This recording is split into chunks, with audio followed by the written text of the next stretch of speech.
Ladies and gentlemen, let's talk about something that makes people squirm. Let's talk about why it's time to stop being nice to a girl. Now hold on. I'm not telling you to be rude or disrespectful or cruel. I'm telling you to stop hiding behind the mask of niceness, because being nice has become a currency people use when they don't know how to be real. Stop bending over backward to be liked. Stop shrinking yourself to be more acceptable. Stop playing the role of the sweet guy who's always available, always agreeable, always waiting for permission to matter. You weren't born to be wallpaper. You were born to take up space. Niceness isn't the same as kindness. Niceness often comes from fear of rejection, fear of judgment, fear of not being enough, but kindness, that's rooted in strength.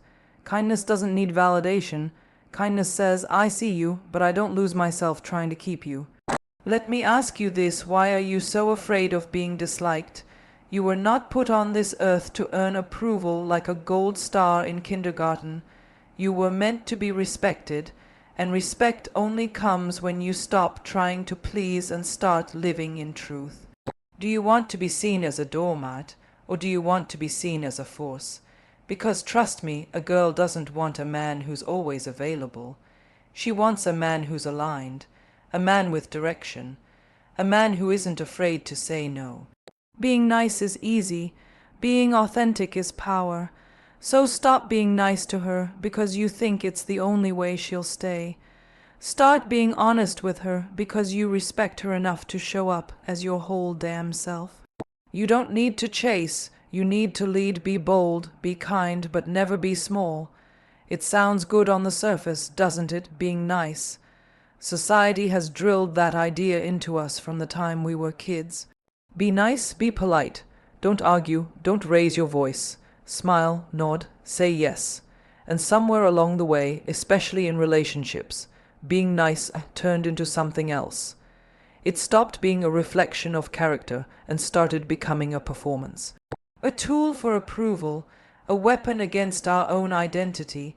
When you're constantly nice without any boundaries, you begin to chip away at yourself. Slowly, silently, you say yes when you want to say no. You agree to things that make you uncomfortable because you don't want to come off as difficult. You make yourself small so someone else can shine. You tolerate disrespect just to avoid confrontation. You let your silence fill in the spaces where your truth should have been. That's not kindness. That's self-erasure. This kind of niceness is not a virtue, it's a cage. It keeps you in relationships that drain you, situations that belittle you, and dynamics that never allow you to be fully seen or fully heard. And the saddest part is, most people don't even realize it's happening, because on the outside everything looks calm. You're the nice one. The one who never complains, the one who always listens, always available. Always smiling, but inside you're exhausted, bitter, empty, because you've given so much of yourself, there's barely anything left. The truth is, if your niceness comes at the cost of your peace, your energy, your voice, or your identity, then it's not really nice, it's self-neglect. And let's not confuse it for love either. Being endlessly accommodating doesn't make someone love you more. In fact, it often has the opposite effect. When you don't respect your own boundaries, people won't either. When you don't stand up for yourself, people don't take you seriously. When you constantly prioritize someone else's comfort over your own truth, people start to forget that you have one. Nice guys, and I mean the real kind-hearted people who think they're doing the right thing, often wonder why they end up overlooked, ignored, or taken for granted. The answer is simple but uncomfortable. Because when you don't demand space, people won't give it to you. When you're so focused on not being offensive, you end up being invisible, and no one remembers invisible. Being liked is not the same as being valued. You can be liked by many and respected by none. You can be liked for how easy you are to be around, how little you ask for, how effortlessly you say it's fine, even when it's not. But value comes from having edges, from having depth, from having opinions, preferences, limits. And those things only show up when you're willing to say, this is who I am, and I'm not changing that just to be more digestible. The world doesn't need more nice people who lose themselves in the name of acceptance. It needs more people who are kind but firm, open but honest, compassionate but grounded, people who can care for others without abandoning themselves in the process, people who don't see boundaries as walls, but as doors that let the right things in and keep the wrong things out. There is power in saying no. There is dignity in not needing to be liked by everyone. There is freedom in knowing that you don't owe anyone your silence or your submission just because they expect it. And when you finally stop performing nice and start being real, something incredible happens. People either start respecting you or they fall away. And both of those outcomes are gifts. Respect shows alignment. Distance shows clarity. Either way, you win. You don't need to prove that you're good by how much you can endure. You don't need to prove that you're worthy by how many times you say yes when your soul is screaming no. Your worth is not measured in sacrifice. It's measured in self-awareness, in courage, in presence, in how well you know yourself and how boldly you're willing to honor that self, no matter who's watching. So stop wearing nice like armor. It doesn't protect you. It blinds you to your own brilliance. And eventually, it wears you down until you forget who you were before the world told you who to be. Strip it off. Reclaim your voice, speak your truth, hold your line, and remember, the most powerful thing you can be is not someone who's liked by all, but someone who's fully themselves unapologetically, relentlessly, beautifully whole. We live in a time where people are obsessed with being liked. It's everywhere in our conversations, our social media, our relationships. We curate our personalities, we soften our opinions, we adjust our behaviors just to make sure we don't rub anyone the wrong way. But here's the uncomfortable truth. Being liked is not the same as being respected, and respect doesn't come from how well you fit in. It comes from how true you are to yourself. When you start living to appease others, you become a version of yourself that's easy to digest. You learn to read the room before you speak your mind. You start to play roles. You show only the parts of you that feel safe, palatable, acceptable. You become careful, too careful, and in that caution you lose your edge. You lose your truth. You lose the fire that makes you unforgettable. Because in trying to be everything for everyone, you become nothing for yourself. Appeasement might get you temporary approval. It might buy you smiles, compliments, invitations. But it won't earn you respect. Respect requires something more. It demands honesty, integrity, a willingness to be misunderstood rather than be fake. It's not about being agreeable, it's about being grounded, about standing in your own values, even when they don't match the crowd's. People respect those who don't flinch when challenged, who don't flop every time someone else raises an eyebrow. People who say what they mean and mean what they say. And no, that doesn't mean being loud or arrogant. It means being clear, being steady, being real even when it's uncomfortable, especially when it's uncomfortable. You don't get respect by walking on eggshells. You don't get it by staying quiet when you should speak. You don't get it by sacrificing your boundaries just to keep the peace. You get it by showing up in your full truth and letting people feel the weight of it. Not because you want to intimidate, but because you refuse to disappear. Think about the people you respect, really respect. Chances are, they're not the ones who agree with everyone. They're not the ones who say yes all the time. They're the ones who have a backbone, who show up the same whether they're talking to a CEO or a stranger, who tell the truth even when it shakes the room. That's what authenticity looks like, and that's what creates real presence. Because authenticity doesn't chase, it doesn't beg, it doesn't adjust to fit in, it attracts, it commands, it challenges, it's magnetic, not because it pleases everyone, but because it dares to be exactly what it is. No filter, no edit, just raw, unshakable self-awareness. And when you live like that, people either step up to meet you or step away. Either way, your life gets lighter and more real. Appeasement, on the other hand, is exhausting. You can only pretend for so long before the cracks start to show, before resentment builds, before you wake up one day and wonder why no one knows who you really are. And the answer will be simple: you never showed them. You showed them a version of you that you thought they wanted. You traded your truth for their comfort, and in doing that, you lost not just their respect, you lost your own. That's the cost. Every time you hide your truth to keep someone else happy, you teach yourself that your truth isn't worth it, that your identity is negotiable, that your voice is optional, and no amount of external praise will ever make up for the internal erosion that creates. So if you want respect, real respect, stop trying to please. Start being bold enough to be disliked, to be questioned, to be challenged, because that means you're showing up. That means you're alive. That means you're being someone worth noticing. You don't need to become anything for anyone. You don't need to shift shapes just to be accepted. You just need to be real, to own your thoughts, your voice, your presence. Respect follows people who lead themselves, not those who seek approval, but those who seek alignment. Authenticity might not get you the loudest applause, but it will get you something far more powerful: presence, peace, and the quiet, solid knowing that you never had to become anyone else to earn your place. There's a big difference between valuing a person and trying to please them. But in relationships, especially when feelings get involved, those lines get blurry. People confuse constant accommodation with care.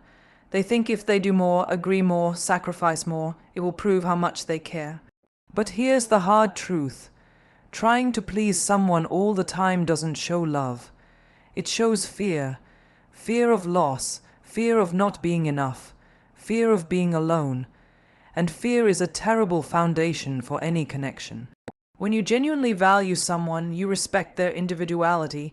You see them for who they are, not just for how they make you feel. You honor their space, their opinions, their freedom. You want to support their growth, not just win their approval. But when your behavior starts revolving around how to make them like you, how to avoid disappointing them, how to earn their constant validation, you've stepped into the territory of people pleasing. That's no longer love. That's insecurity dressed up in effort. The danger with people pleasing is that it starts small. You let little things slide. You say yes even when it's inconvenient. You make excuses for bad behavior. You downplay your own needs. You think you're being easygoing or understanding, when really you're just erasing your own identity one piece at a time. You start bending so much to make someone else comfortable that you forget you had a spine in the first place. But here's what nobody tells you: being agreeable isn't always attractive. Constantly being available doesn't create value, it dilutes it. The more you mold yourself to fit someone else's expectations, the more you teach them to expect less of you. Less edge, less honesty, less substance, and at some point they stop seeing you as a whole person with thoughts and standards. They start seeing you as a convenience. Valuing someone means showing up with integrity. It means being real with them, not just pleasant. It means being willing to tell them what they need to hear, not just what they want to hear. It means sometimes having uncomfortable conversations, drawing clear lines, and saying no when it matters. Because real love isn't soft all the time. It challenges, it pushes, it invites growth, and you can't grow in a space where you're constantly walking on eggshells just to maintain peace. When you place pleasing over value, you set up a dynamic where your worth becomes transactional. You start believing that your presence only matters if you're doing something for them, if you're making them feel good, or making their life easier, or keeping them entertained. And once that happens, you're no longer showing up as a partner. You're showing up as a performer. And performers get applause, but they rarely get real intimacy. Value, on the other hand, is quiet but deep. It doesn't scream for attention. It doesn't beg to be noticed. It just is. You know when you're valued because you're heard. You're seen. You're challenged and appreciated, not just for what you do, but for who you are. and you don't have to constantly prove anything to keep your place in someone's life. You already have it because you've shown up as your full self, not some watered-down version built on constant approval, seeking. And look, it's okay to want to make someone happy. It's okay to do kind things, to go out of your way, to show up when it matters. But never let your kindness become a currency you're using to buy affection. Never let your effort turn into a tool of desperation. Because if someone only values you when you're pleasing them, they don't really value you. They value the version of you that serves their comfort. And that's not love. That's a one-sided performance with no standing ovation at the end. You owe it to yourself to stop shrinking in the name of keeping someone close. Love that requires you to be less than you are isn't love, it's control. It's dependency, and it will eat away at your sense of self until you forget that you were ever allowed to have needs of your own. So stop trying to impress them, start expressing yourself, stop aiming to be liked, start aiming to be respected. The ones who truly matter will never ask you to betray yourself for their convenience. They will meet you where you are, and they will value you not because you please them, but because you don't have to. There's a reason why some people walk into a room and turn heads without even trying. It's not always about looks, money, or status, it's about energy. It's about how someone carries themselves, that quiet self-assurance, that calm rootedness, that sense of I know who I am and I don't need you to agree with it. That's confidence, and that's what creates real attraction. On the flip side, desperation repels. No matter how good your intentions are, when your energy screams, please like me, people can feel it. And it's uncomfortable, it's not inspiring. It doesn't spark curiosity, it creates pressure. Desperation makes people pull away, even if they don't consciously realize it, because no one wants to feel like they're being chased by someone who's trying to find their worth in another person. Confidence, though, that's magnetic, because confidence isn't about being perfect, it's about being comfortable in your own skin. It's knowing you're not for everyone and being okay with that. It's not needing constant attention or reassurance. It's trusting that what you bring to the table is enough. And if someone doesn't see that, that's not your loss, it's theirs. A lot of people try to build attraction by overgiving, over-messaging, over-promising, over-complimenting. They think if they just do more, if they prove how much they care, they'll be chosen. But attraction doesn't work that way. It doesn't grow in the space of over-effort. It grows in the space of presence. In your ability to show up as you, fully and unapologetically, without needing to perform or please or beg for attention. Desperation makes you act out of fear, fear of being alone, fear of rejection, fear of not being good enough, so you start adjusting, you hide your opinions, you suppress your standards, you laugh at things that aren't funny, you go along with things you don't like just to keep someone interested. And in doing so, you slowly push them away not because you're unworthy, but because you're no longer being real. Confidence is the opposite. It lets you be selective. It lets you say no. It lets you walk away when something doesn't feel right, not out of arrogance, but because you trust your value. You know that someone choosing you means nothing if you had to abandon yourself to make it happen. And you're not afraid to wait for someone who matches your energy, your standards, your depth. People are drawn to those who don't need to be chosen, who are already complete, already grounded, already whole. When you're secure within yourself, you don't chase, you attract. You don't overextend, you hold your ground. You don't try to impress, you express. And that shift changes everything. Confidence creates space. Space for chemistry, space for tension, space for intrigue. Desperation suffocates it. When you're constantly available, constantly agreeable, constantly seeking validation, it doesn't create closeness, it creates imbalance. One person becomes the sun and the other orbits around them. That's not attraction, that's submission, and that kind of dynamic never lasts. Real attraction requires polarity, the dynamic of two strong energies meeting each other as equals. Not one chasing and one running, not one proving and one observing. It's a dance of mutual curiosity, mutual desire, mutual respect. And that only happens when both people are showing up in their full power, without needing to twist themselves to earn affection. You don't have to be loud to be confident. You don't have to be flashy or dominant. Confidence can be soft, calm, grounded. It can be quiet strength. It can be unshakable presence. It's that energy that says, I like me, and I'm okay whether you do or not. That's what makes people lean in. Not because they're being pulled, but because they're genuinely drawn. So stop trying to force connection through effort.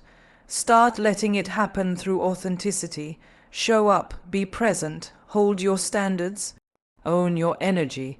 That's where real attraction begins, not in trying to win someone, but in being someone worth discovering.